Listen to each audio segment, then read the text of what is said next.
Desde los montes del Valle de Curacaví en Chile, su servidor Osvaldo Calderón, en un nuevo Shabbat, un nuevo tiempo de instrucción y sabiendo que ya estamos en cuenta regresiva para nuestra primera fiesta, ¿no es cierto?, del año que entra, ¿no es cierto?, y que vendría siendo la fiesta de Pesaj. Así que ya hay que empezar a preparar algunas cositas, a empezar a proyectar. Es la primera fiesta del año celestial.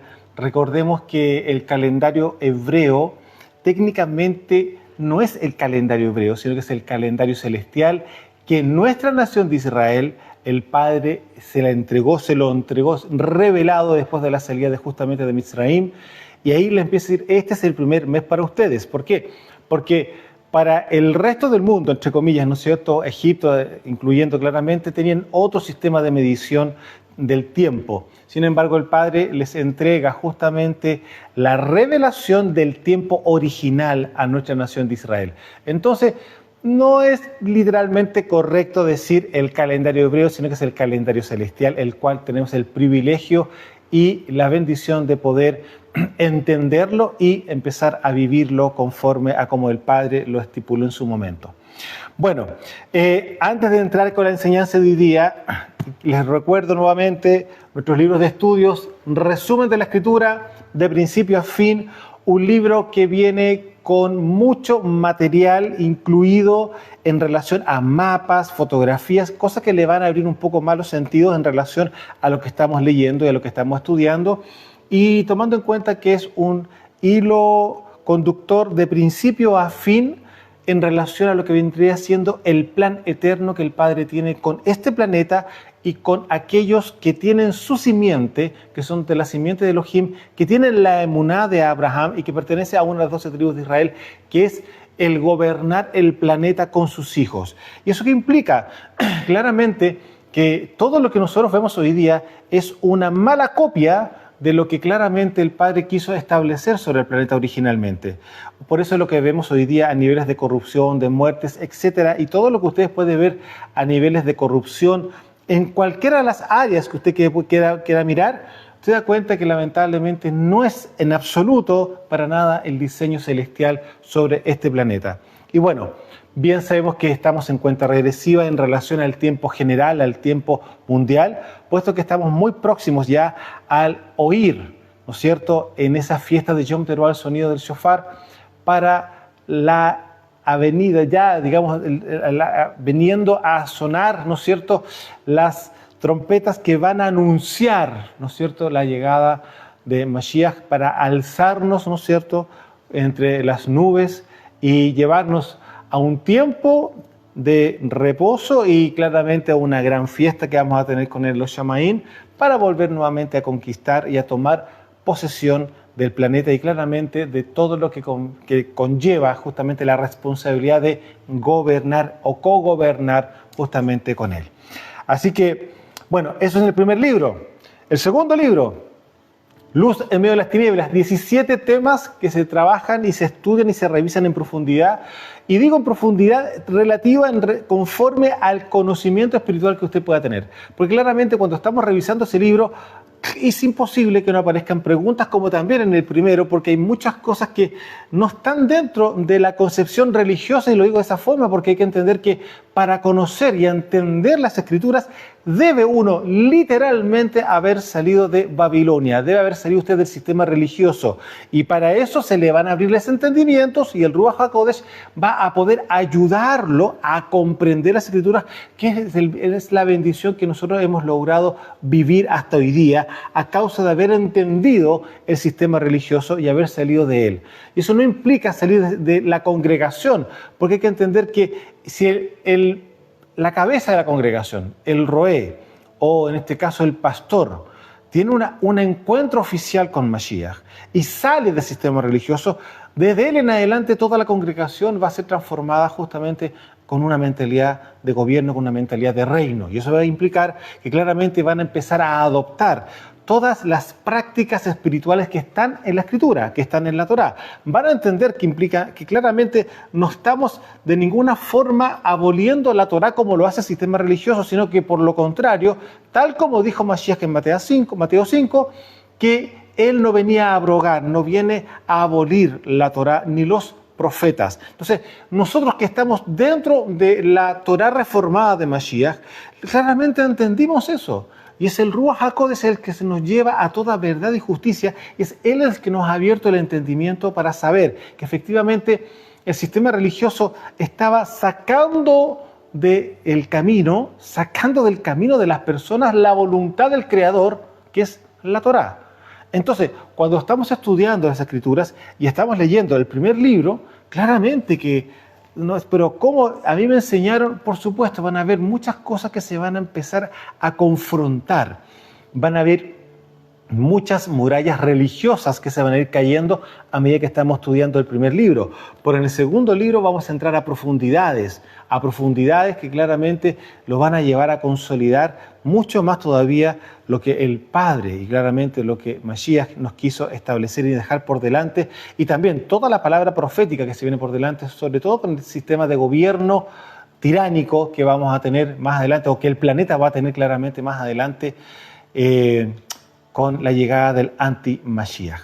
Bueno, dicho eso, no quiero alargar el tiempo, pero vamos a irnos a lo que hoy día nos convoca al estudio de la Escritura, y quiero que por favor vayan a Mateo, justamente Mateo capítulo 12. Y digo Mateo porque hay que entender que dentro de las cuatro cartas de la Besorá, ¿no es cierto?, o los 4 evangelios conocidos también en el griego, hay una carta, en el caso particular hay un registro, ¿no es cierto?, que es Mateo, y en Mateo vemos que está muy llevado a la conciencia hebrea, puesto que él hace paralelismos a la Torá y al Tanaj. Entonces, cuando él va relatando, él va colocando muchos pasajes de la Escritura para ir mostrando cómo se van cumpliendo las profecías. Estoy hablando de Mateo, del libro de Mateo. Mateo en particular tiene esa cualidad, y es por eso también que vemos mucho también en Mateo el tema del reino. Entonces, por eso es importante saber distinguir justamente las características extraordinarias que se manifiestan en estas 4 visiones, ¿no es cierto?, que están registradas, que se conocen como las 4 cartas de la Besorá, donde cada uno de sus escritores, ¿no es cierto?, colocan dentro de la Escritura lo que el Ruach HaKodesh muestra, ¿no es cierto?, conforme a su conocimiento y conforme a lo que él entendió. Ahora, hay que entender que claramente las 4 miradas no son una casualidad, o sea, no es casualidad que tengamos 4 registros oficiales, ¿no es cierto?, 4 evangelios o 4 cartas de la Besorá, porque también eso nos llama a nosotros a entender dentro de la numerología espiritual que el número 4 obedece a las 4 letras del nombre del Padre. Entonces, no es una casualidad que tengamos 4 evangelios y que cada uno tenga una mirada y una profundidad en particular, sin contar lo que viene siendo justamente la carta, ¿no es cierto?, o la Besorá de Juan. Yohanan tiene también niveles de profundidad donde él entra a Bereshit, de Bereshit sale al presente, o sea, hay muchas cosas que son extraordinarias. Por eso cuando uno está estudiando y deja que el Ruach HaKodesh lo lleve a comprender la mentalidad y lo que el mismo Ruach le mostró a Juan, a Mateo, etcétera, a los 4 que dejaron registrados oficialmente, ¿no es cierto?, para hoy día nosotros tener estos registros en nuestras manos. Es extraordinario ver las profundidades y cómo él los llevó a mostrarle de diferentes puntos de vista al mismo Creador encarnado. Bueno, dicho eso, en relación a la llegada de Mashiach a nuestra nación de Israel, a mostrar que ya se habían hecho cumplimiento a los tiempos proféticos que estaban en el libro de Daniel, vamos a revisar una parte un poquito pequeña, pero que tiene niveles de profundidad porque van en paralelo con otras circunstancias que habían ocurrido en su momento en el pasado. Y aquí quiero llegar, justamente por eso le estoy hablando del libro de Mateo, porque Mateo está mostrando acá un pasaje de Mashiach, donde Mashiach hace alusión justamente a libros proféticos del pasado conforme a una situación política y religiosa que existió también con unos vecinos del norte. vamos a ir avanzando rápidamente. El tema de hoy es la señal de Jonás. ¿Usted sabe cómo se dice Jonás en hebreo? Se dice Yoná. No se dice Jonás como se lo conocemos, es Yoná. Entonces, la palabra o el nombre Yoná, conocido como Jonás, ¿qué significa también? Significa paloma. Yoná significa paloma. Y aquí vamos a revisar esta profecía que le estaba entregando el Padre para Yoná, ¿no es cierto?, para la nación o la ciudad de Nínive. ¿Se acuerda de ese pasaje? Bueno, eso es un poco lo que vamos a revisar, pero lo vamos a desmenuzarlo de alguna forma y vamos a ir revisando justamente ambas escrituras para ir viendo el paralelismo que está haciendo Mashiach en su momento cuando viene a visitar Israel y claramente cuando los llama justamente a hacer Teshuvah. Vamos a Mateo capítulo 12, como dije, verso 38 en adelante, dice así. Entonces respondieron algunos de los escribas y de los fariseos, ¿no es cierto?, diciendo, Rabí, deseamos ver señal de ti. Vuelvo a repetir, fíjese lo que están exigiendo de alguna manera los escribas y los fariseos. Entonces respondieron algunos de los escribas y de los fariseos diciendo, Rabí, deseamos ver señal de ti. Él respondió y les dijo, la generación mala y adúltera demanda señal, pero señal no se le dará, sino la señal del profeta Yoná. Porque como estuvo Yoná en el vientre del pez 3 días y 3 noches, así estará el Ben-Hadad en el corazón de la tierra 3 días y 3 noches. Usted se puede dar cuenta que ya él está mostrando públicamente, no en forma privada, como lo hizo en algún instante con sus discípulos, con sus talmidim, sino que aquí lo expone públicamente. ¿Y a quiénes? A los fariseos y a los escribas. Y aquellos que escucharon esta palabra en ese momento no pueden decir de que él no profetizó su resurrección. No pueden decirlo, porque claramente habían rumores. Usted bien sabe lo que pasó en el Sanedrín esa noche, ¿no es cierto?, cuando él fue entregado, se decía. Aquí hay gente que estuvo presente de donde él mismo, Mashiach, lo declaró que él iba a resucitar. ¿Y es por qué se lo digo? Porque también resulta que aparecen de que los mismos rabinos, posterior a su muerte de Mashiach, hacen tapiar, por decirlo de una forma, ¿no es cierto?, el sepulcro, porque andan diciendo por ahí que él va a resucitar, entonces van a sacar el cuerpo y van a decir que resucitó, entonces no queremos que eso ocurra. Usted bien sabe lo que ocurre al final de las cartas, donde muestra justamente Juan este tipo de situaciones. Entonces, Mashiach aquí hace una declaración pública en relación a lo que él iba a manifestar posteriormente. Y por eso él dice acá claramente, porque señal no se le será dada, sino la señal del profeta Yoná. Porque como estuvo Yoná en el vientre del gran pez 3 días y 3 noches, así estará el Ben-Hadad en el corazón de la tierra 3 días y 3 noches. Está diciendo claramente dónde él va a estar, en el corazón de la tierra.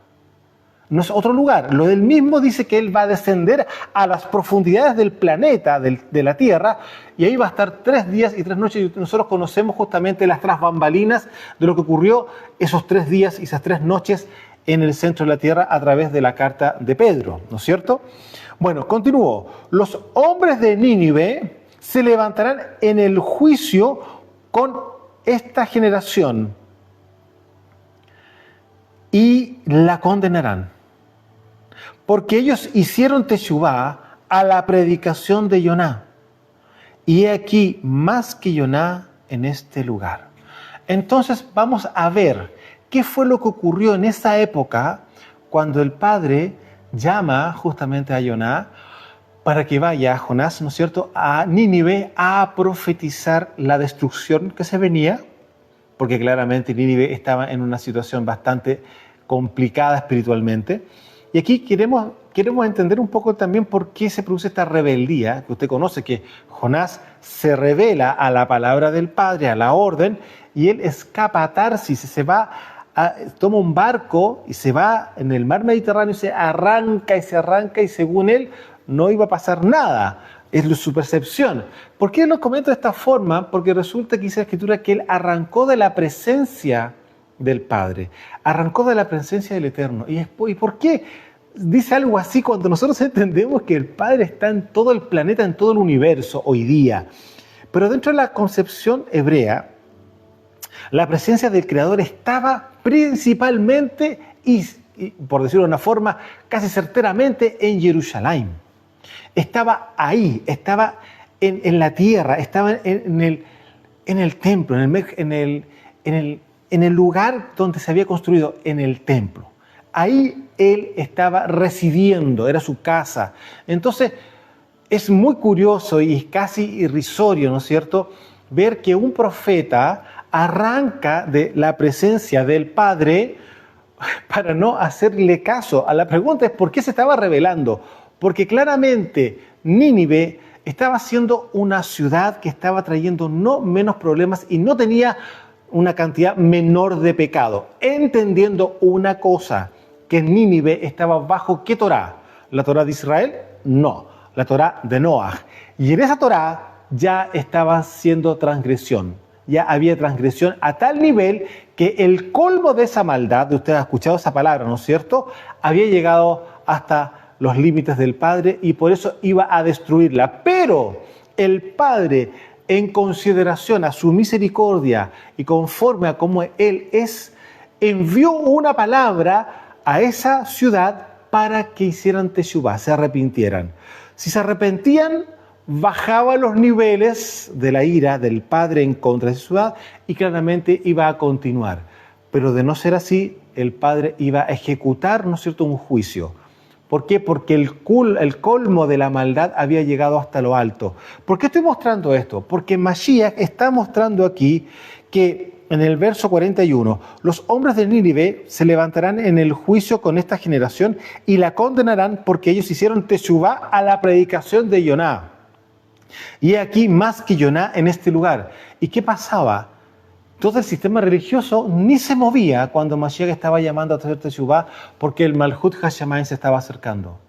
De ninguna manera, claramente, iba a ser algo distinto a lo que estaba ocurriendo. No, porque el culmine de la maldad que ya estaba ocurriendo en Israel, claramente, conforme a la Torá, ya había llegado a un colmo. Y es por eso que nosotros vemos posterior a la muerte de Mashiach, toda la palabra profética que nosotros vemos de la destrucción de Jerusalén, etcétera, etcétera, a lo que nosotros conocemos como la deportación romana en el año 70, es por causa de lo mismo. Porque claramente el Padre no puede intervenir en juicio en una nación o en la nación de Israel a causa de cualquier cosa. No, es por causa de la transgresión reiterativa de la Torá. Entonces, por lo tanto, cuando llega Mashiach haciendo una declaración profética, haciendo cumplimiento profético también de lo que había declarado Moshe, ¿no es cierto? El Padre le dijo a Moshe que más adelante iba a levantar a uno igual a ti, ¿no es cierto? Y va a pedir cuenta a aquel no haga caso, a aquel que no oiga la palabra de tal profeta. Es decir, Mashiach se manifiesta como profeta y el pueblo lo tenía como profeta. Por lo tanto, si estaban los escribas y los fariseos querían oír a este profeta, pero resulta que sus niveles de incredulidad, entendiendo que muchos de ellos, digo muchos de ellos porque algunos claramente hicieron teshuvá y entraron en el orden del reino, ¿no es cierto?, eran parte de la simiente de la serpiente. Entonces, por lo tanto, la simiente de la serpiente de manera astuta estaba metido en las cúpulas, en las cabezas justamente del Sanedrín y del sistema religioso de la época. Por lo tanto, aquellos que estaban gobernando espiritualmente a la nación, ellos son los responsables de lo que la nación iba a hacer. Ahora, vamos a irnos a Yoná, o en este caso a Jonás, al capítulo 1, verso 2 en adelante. Bueno, vamos a leer el verso 2 y posteriormente vamos a saltar al verso 15. Dice así en Yoná, capítulo 1, verso 2. Levántate, el Padre dice a Yoná, levántate y ve a Nínive. Y recordemos una cosa, que es una ciudad gentil, pero está bajo la Torá de Noaj, ¿ya? Aquella gran ciudad, y pregona contra ella, porque ha subido su maldad delante de mí. ¿Se acuerda que también pasó lo mismo con Sodoma y Gomorra? subió el nivel de la maldad delante del trono del Padre. Y aquí el Padre está enviando justamente a un emisario, a un profeta, para contarles y decirles que esto se viene ya a causa de su transgresión a la Torá de Noaj. Porque claramente los puntos comparativos que tenemos de nuestra ley, que es nuestra constitución, porque el Padre estableció una constitución para una nación, no es lo mismo que la ley que rige a todas las naciones del planeta hasta hoy día, que viene siendo la Torá de Noaj. En este caso, estamos viendo que esa es la medida con la cual el Padre está midiendo esta nación, y esta ciudad, perdón. ¿No es cierto? Ahora, verso 15. Y tomaron a Yoná y lo echaron al mar, y el mar se aquietó de su furor. Quiero introducirlo un poco en este pasaje, porque recordemos que él tomó el barco, ¿no es cierto?, a Tarsis, y es ahí donde se produjo una gran tormenta y empezaron a botar todos los enseres y cajas y etcétera, para poder alivianar un poco el peso del barco, porque ya veían que se hundían. Y ustedes recuerdan de que finalmente todos empiezan a rezarles o a orar a sus dioses, y también le hacen la misma petición a Yoná: ora a tu Dios para que veas si pasa algo acá, qué sé yo, y sabemos que finalmente echan suerte, dice en la Escritura, ¿no es cierto?, para ver quién es el responsable de lo que estaba ocurriendo. Y pregunte, ¿qué ocurrió? La suerte cayó sobre Yoná y él tiene que explicar todo lo que está ocurriendo. Entonces él dice: saben que para que ustedes se salven, tírenme al mar y aquí se va a quedar todo quieto. Y así fue. Entonces ahora vuelvo a tomar el verso 15 haciendo esta introducción. Y tomaron a Yoná y lo echaron al mar. Y el mar se aquietó de su furor. Y temieron aquellos hombres a Yahweh con gran temor y ofrecieron sacrificios a Yahweh e hicieron votos. Pero Yahweh tenía preparado un gran pez que tragase a Yoná, y estuvo Yoná en el vientre del pez 3 días y 3 noches. Ahora, fíjese que él, claramente Yoná, se desnudó, por decirlo espiritualmente, delante de ellos y dijo: sí, yo soy profeta de Yahweh, el Elohim altísimo que hizo los cielos, la tierra, el mar y todo lo que hay. Entonces ahí dijeron: ay, este hombre es de peso pesado, esta persona es sumamente importante. Y de alguna forma, conociendo la mentalidad, ¿no es cierto?, pagana que ya existía en otras naciones, de las cuales sí había muchos dentro del barco, claramente ahí tomaron temor y dijeron: ay, este Dios es el Dios grande. Así que, por eso fíjense lo que pasó acá. De alguna manera, es que hay un acto de teshuvá, no lo dice específicamente, dice claramente acá. Y temieron aquellos hombres a Yahweh con gran temor y ofrecieron sacrificios a Yahweh. E hicieron votos, hicieron un compromiso con él. Recuerda que el voto es una declaración o una promesa que se hace, la persona le hace al Creador. Es un voto, ¿ya? Le hicieron voto, o sea, quizás ¿qué prometieron? Pero que se aquietara todo y tuvieron temor. Amados, eso es lo que lamentablemente hoy día no se ve. No hay temor del Creador. De ninguna forma el sistema religioso ha hecho que el Creador del universo, el Rey, el Juez, sobre todo lo que respira, no haya un temor. Y eso usted lo puede ver dentro de las congregaciones. Lamentablemente el temor del Padre es algo que solamente es un conocimiento, pero no es una experiencia de vida. Continúo. Vamos a seguir al siguiente capítulo, al capítulo 2. En el verso 1. Entonces oró Yoná a Yahweh su Elohim desde el vientre del pez y dijo: invoqué en mi angustia a Yahweh y él me oyó. Desde el seno del Sheol o del sepulcro clamé y mi voz oíste. Me echaste a lo profundo en medio de los mares y me rodeó la corriente. Todas tus ondas y tus olas pasaron sobre mí. Entonces dije: desechado soy de delante de tus ojos, mas aún veré tu templo Kadosh. Es decir, había una esperanza de él, de que el Creador no lo iba a desechar y que iba a volver a ver justamente el templo donde estaba la presencia. ¿Se puede dar cuenta de la mentalidad que existía? Porque la presencia del Creador estaba en el templo. Entonces, él lo que quería, ver la presencia del Creador, pero allá en el templo. Y es por eso que él arranca. ¿Se da cuenta? Algo como un poco infantil, por decirlo de alguna manera, pero es la forma que ellos lo sentían, así lo pensaban. ¿Ya? Más aún veré el templo Kadosh. Las aguas me rodearon hasta el alma. Rodeóme el abismo, el alga se enredó en mi cabeza. Descendí a los cimientos de los montes. La tierra echó sus cerrojos sobre mí para siempre. Mas tú sacaste mi vida de la sepultura, oh Yahweh Elohim. Entonces, se puede dar cuenta que estas palabras que están declaradas acá también son palabras proféticas de lo que efectivamente Mashiach iba a experimentar tiempo después. Fíjese una cosa, tú sacaste mi vida de la sepultura. Pregunto, ¿acaso no fue así también? ¿Es la resurrección de Mashiach? Absoluto. Continúo. Entonces, vamos a irnos ahora, bueno, conocemos el resto de la historia. Él llegó a Nínive, hizo la declaración, una ciudad grande, dice claramente, de 3 días de caminarla para recorrerla completa. Y él predicó que en 40 días más se destruía todo a causa de su transgresión a la Torá de Noaj. Ahora, ¿qué fue lo que pasó desde el rey en adelante, o del rey hacia abajo? Todos entraron en ayuna, ¿no es cierto?, en ayuno, incluyendo a los animales. Hicieron ayunar a los animales también. Y todos ayunaron y entraron en Teshuvá, ¿no es cierto?, para que el Creador no los destruyera. Y yo creo, porque no hay un registro, yo creo que había una conciencia colectiva de lo que había ocurrido en el pasado, justamente con Sodoma y Gomorra.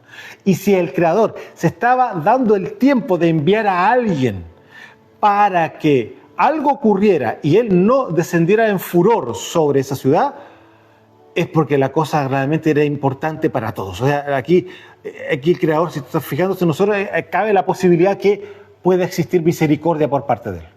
Entonces, entran en Teshuvá. Y aquí pasa lo siguiente, que Jonás se va hacia el oriente y busca un sector ahí de un cerro, una lomita, y se sienta ahí, hace una enramada, una sucá, y se sienta ahí a mirar qué iba a ocurrir con la ciudad. Porque qué fue lo que ocurrió y que Abraham lo vio, que justamente él vio como el humo de un horno, ¿se acuerda? Que subía de Sodoma y Gomorra y era porque había llegado su fin. Entonces, en este caso, él se aparta, se va hacia el sector oriental, ¿no es cierto?, de Nínive, se coloca en una loma y empieza a mirar desde ahí qué iba a ocurrir con esa ciudad, sin saber lo que estaba ocurriendo posterior a lo que él había hecho, claramente. Y acá entro en el verso 6 de Joná 4, capítulo 4, verso 6. Y preparó Yahweh Elohim una calabacera, la cual creció sobre Joná para que hiciera sombra sobre su cabeza. Estamos hablando que él hizo una enramada, ¿no es cierto? Una azúcar, pero entre todas las cosas secas, el sol, etcétera, el desierto, el viento, claramente mucho calor. El Padre hace esto, una calabacera, la cual creció sobre Joná para que hiciese sombra sobre su cabeza y le librase de su malestar, porque recordemos que él estaba muy, muy molesto, no quería ir, etcétera, etcétera, por a causa de que conocían claramente los niveles de maldad y los niveles de violencia que se vivía dentro de la ciudad. Entonces, que se mueran, quizás lo dijo en algún momento. ¿Qué tanto? Yo no tengo por qué ir para allá, ni siquiera son hebreos, nada, no tienen nada que ver con nosotros. Pero bueno, el punto está que Joná tuvo que ir y se sentó ahí amurrado, por decirlo de una forma, y claramente hizo todo lo que nosotros conocemos. Y acá dice claramente, y le librase de su malestar. Y Joná se alegró grandemente por la calabacera. Pero al venir el alba del día siguiente, Elohim preparó un gusano, el cual hirió la calabacera y se secó. Entonces el gozo hasta ahí nomás le llegó a Joná, y mira lo que pasó. Y aconteció que al salir el sol, preparó Elohim un recio viento solano, y el sol hirió a Joná en la cabeza. Y se desmayaba y deseaba la muerte. Usted se puede dar cuenta lo temperamental que era Jonás o Joná, muy temperamental, o sea, todo le molestaba, andaba irascible, ¿no es cierto? Esa es la palabra, ¿no es cierto? Y aconteció que al salir el sol, verso 8, preparó Elohim un recio viento solano y el sol hirió a Yoná en la cabeza y se desmayaba y deseaba la muerte diciendo, mejor sería para mí la muerte que la vida. Entonces dijo Yahweh a Yoná, ¿tanto te enojas por la calabacera? Y él respondió, mucho me enojo hasta la muerte. Mírenla, ¿se da cuenta que es como una pataleta? ¿Se da cuenta? Mucho me enojo hasta la muerte. Y dijo Yahweh, tuviste tu lástima de la calabacera en la cual no trabajaste, ni tú le hiciste crecer, que en espacio de una noche nació y en espacio de otra noche pereció. Y no tendré yo piedad o no me conmoveré de Nínive, aquella gran ciudad donde hay más de 120,000 personas que no saben discernir entre su mano derecha y su mano izquierda y muchos animales. Y ahí termina el libro de Jonás. Entonces el Padre le está mostrando a Jonás, tú te molestas por algo que te era de beneficio, ¿no es cierto? Pero donde tú no trabajaste en nada. Y resulta que yo acaso no voy a tener justamente piedad, ¿ah? No me voy a conmover frente a esta cantidad de gente que él se da cuenta cómo miró a esa gente, cómo miró a Nínive, gente que no sabía ni discernir en su mano derecha, o sea, ni siquiera no tenía ni idea de lo que estaban haciendo.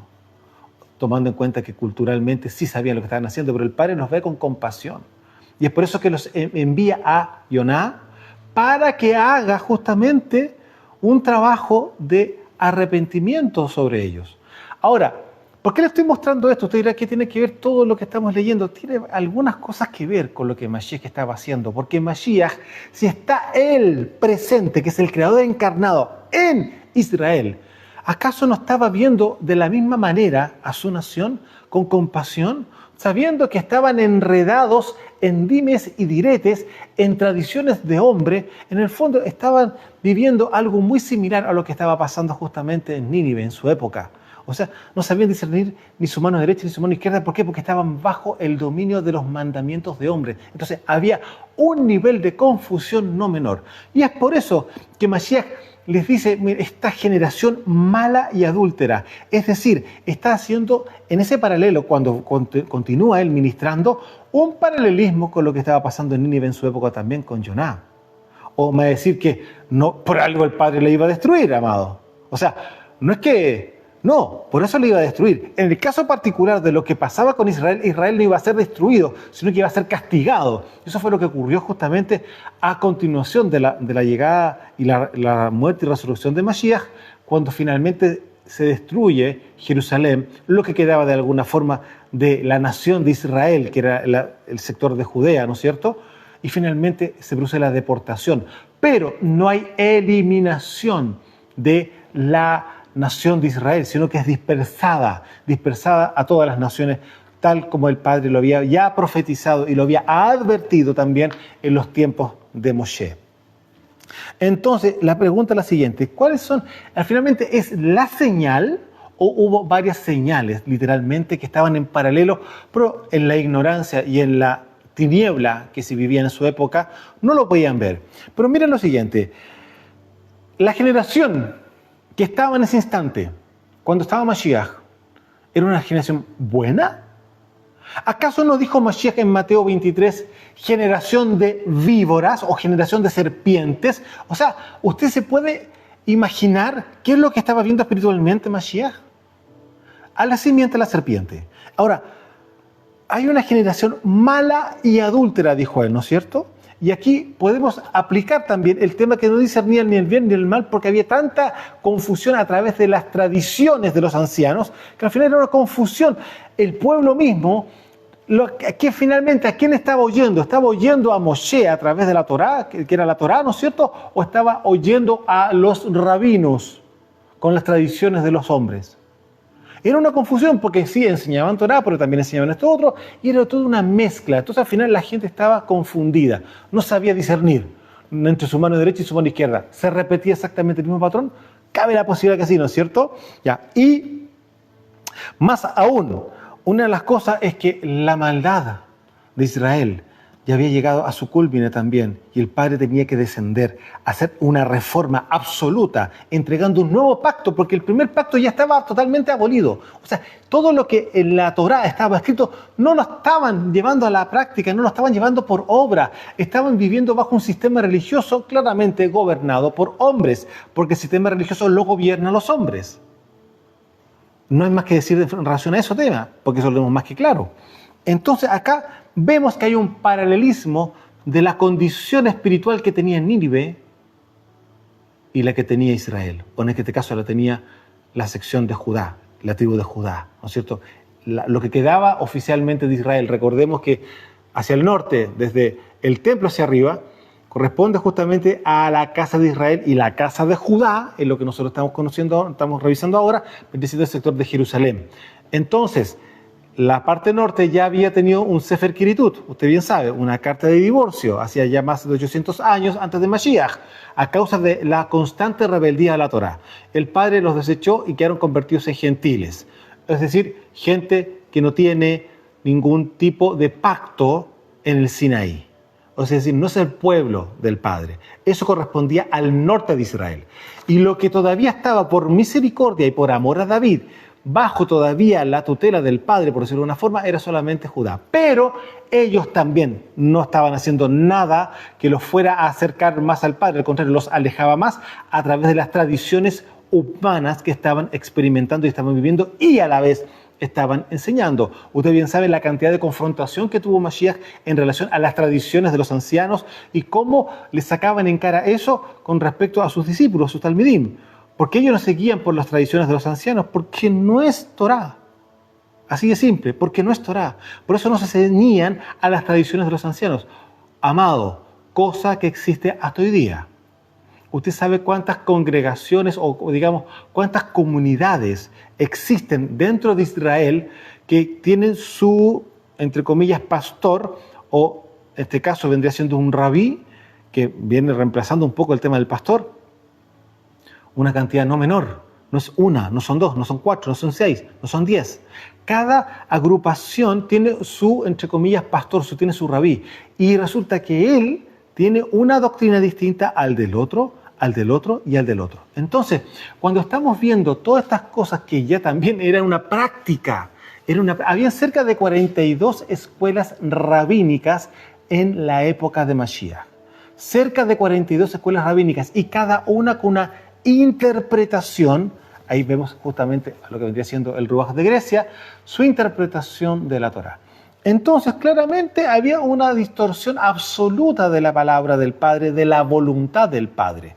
Entonces, aquí vemos claramente que sí o sí, de alguna forma, por muy religiosos que ellos se sentían y muy apartados, sí o sí eran gentiles también.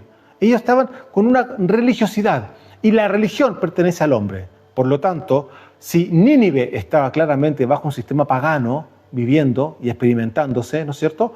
¿Qué es lo que estaba ocurriendo aquí también en Israel? Algo no distinto, en sus medidas claramente, sus proporciones. Ahora, aquí claramente se manifiesta la señal que él estaba mostrando. En el vientre del pez, ¿no es cierto?, estuvo 3 días y 3 noches, y así estuvo justamente Mashiach 3 días y 3 noches en el sepulcro, ¿no es cierto? Y espiritualmente él en su Ruach desciende al centro de la tierra, a las profundidades del planeta, ¿no es cierto?, a hacer lo que nosotros conocemos justamente, que está escrito en la carta de Pedro. Y luego, algo que estaba haciendo justamente Mashiach es traerlos al arrepentimiento, traerlos a hacer teshuvá. ¿Qué significa la palabra teshuvá? Lo hemos explicado más de alguna vez, lo volvemos a repetir. Teshuvá implica volverse al camino de justicia. Y la pregunta, ¿cuál es el camino de justicia? La Torá. Entonces, cuando la persona hace teshuvá, es decir, se vuelve a la voluntad del Padre, retrocede, cambia de rumbo para tomar el rumbo original, que vendría siendo el camino trazado por el Padre. Nada más que eso. Eso así de simple significa la palabra arrepentimiento, teshuvá. Entonces, ¿qué ocurre acá? Ellos hicieron teshuvá a la aplicación de Yoná, en el caso de Nínive, ¿no es cierto? Y aquí más que Yoná en este lugar y no hay Teshuvá. Eso es lo que podemos como leer entre líneas. Aquí hay alguien mucho más importante que Jonás y resulta que ustedes no están sintiendo ningún remordimiento, nada. No hay nada que los conmueva para que puedan entrar en la voluntad original del Padre. Yo le pregunto a usted, si Mashiach llegó ahí y vio claramente que no había nada de lo que el Padre dejó establecido originalmente, que es la Torá, se encontró con mandamientos de hombres, ¿cuánto más hoy día, si Moshe solamente apareciera en estos tiempos y entrara a Israel y viera lo que está ocurriendo, ¿qué cree usted que haría? ¿No rasgaría las vestiduras, por decirlo de alguna manera? Porque esta nación no es a la cual yo traje a la tierra prometida. Esta no es. El Israel de hoy día no es ni la sombra de lo que fue originalmente el Israel del desierto. Y es por eso que entre hace 2000 años atrás contra 3500 años atrás, la transformación y la desviación de Israel ha sido de una forma abismante a causa de los hijos de la serpiente que están incorporados dentro de las cabezas religiosas que hoy día tenemos en Israel. Entonces, mire, yo lo quiero llevar al profeta Nahum.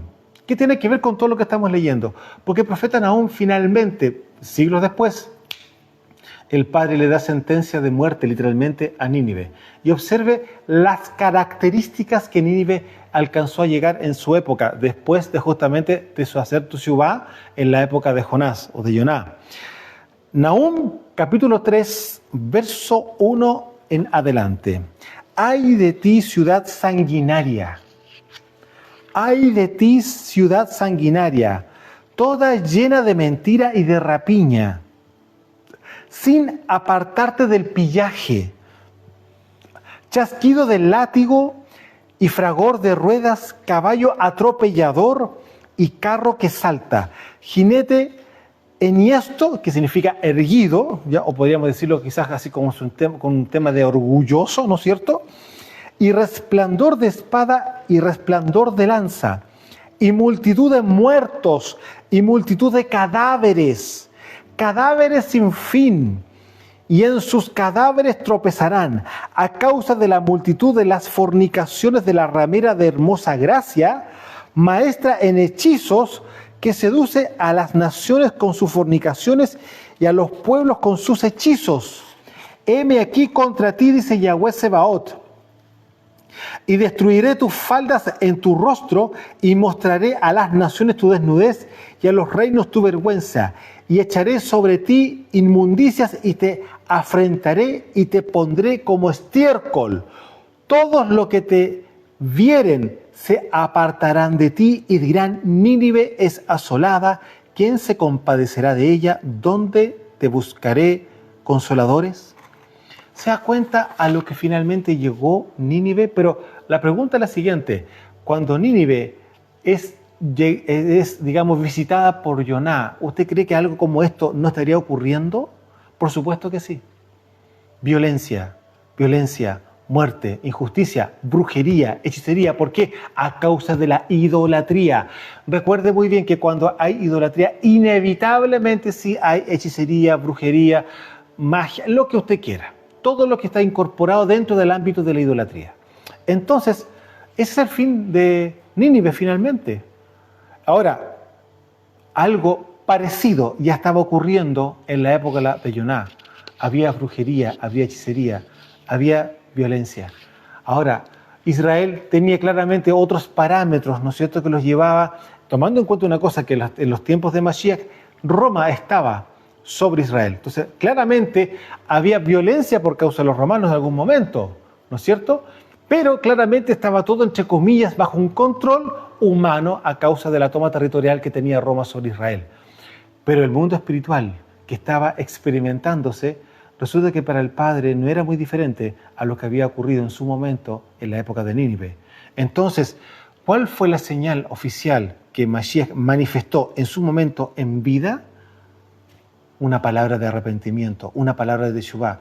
Pero era tal el nivel de ceguera espiritual que existía en su época que no vieron a Mashiach encarnado. No lo vieron, tomando en cuenta que todas las características y la profecía de cómo iba Él a manifestarse estaban justamente en los profetas. Por eso Él dijo claramente, yo no vengo a abolir la Torá ni los profetas, porque los profetas hablaban de Él, y la Torá también.